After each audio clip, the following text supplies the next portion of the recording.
Favara celebra il 25 aprile, festa della liberazione, ricordando i suoi figli, quei tanti favaresi che hanno fatto la resistenza e combattuto per liberare l'Italia dal nazifascismo.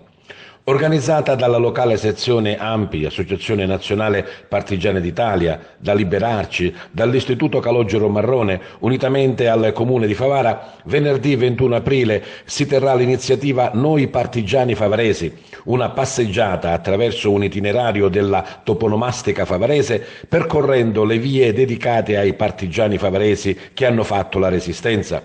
Una ricerca storica sui cittadini favaresi che hanno combattuto la resistenza è stata effettuata dal ricercatore e studioso Pasquale Cucchiara, attuale consigliere comunale e componente della sezione Liberarci di Favara, che ha portato alla luce le storie di diversi favaresi che hanno partecipato come partigiani alla lotta per la liberazione, storie raccontate nel libro Altri uomini. Innanzitutto diciamo che dal 2015 che Favara finalmente si è riappropriata del 25 aprile. Dico si è riappropriata perché grazie a questa ricerca finalmente siamo riusciti a contestualizzare la resistenza anche al sud. È chiaro, nelle nostre zone non si può parlare di resistenza, ma si può parlare come di Favara nella resistenza, dato che furono oltre 25 partigiani favaresi che parteciparono attivamente in questo processo di liberazione nazionale.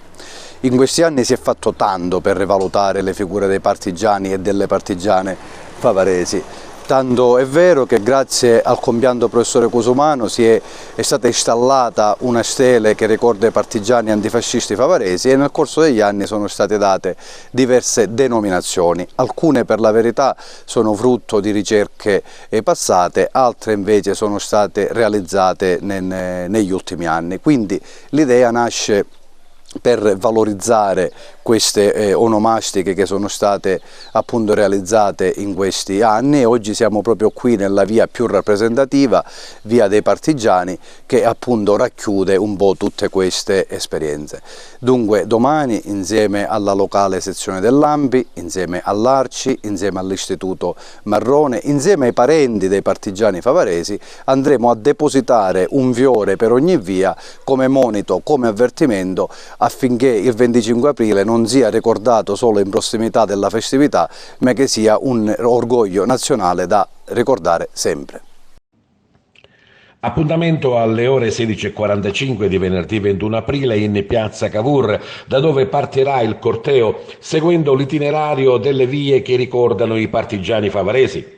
Via Gaetano Moscato, via Calogero Boccadutri, via Calogero Piazza, via Antonio Lombardo, via Girolamo Agliata, via Calogero Fanara e poi via dei Partigiani per arrivare in piazza Calogero Marrone, giusto tra le nazioni, dove ci sarà una cerimonia conclusiva presieduta dal sindaco di Favara Antonio Palumbo.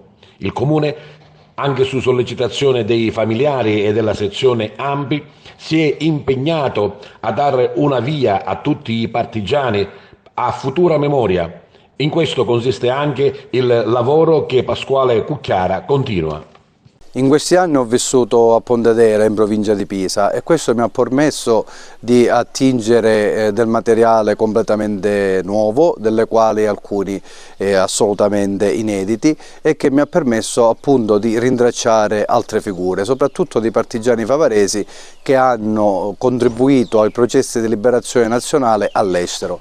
Questo è un fatto molto importante perché dimostra che i favaresi non hanno combattuto solo in Italia, ma hanno combattuto all'estero, e dimostra soprattutto che la resistenza non è solo un fenomeno tutto italiano, ma un processo di liberazione che ha accompagnato l'Europa nella liberazione dell'oppressione nazifascista. E a proposito di liberazione, naturalmente il 25 aprile sarà ricordato anche a Favara. Oltre alla manifestazione provinciale a cui invitiamo tutti a partecipare, che si terrà quest'anno ad Agrigento, noi a Favara in forma simbolica ricorderemo partigiani e antifascisti favaresi in piazza Cavour martedì alle ore 10, sempre insieme alla locale sezione dell'ANPI, l'Istituto Marrone, Liberarci, l'amministrazione comunale.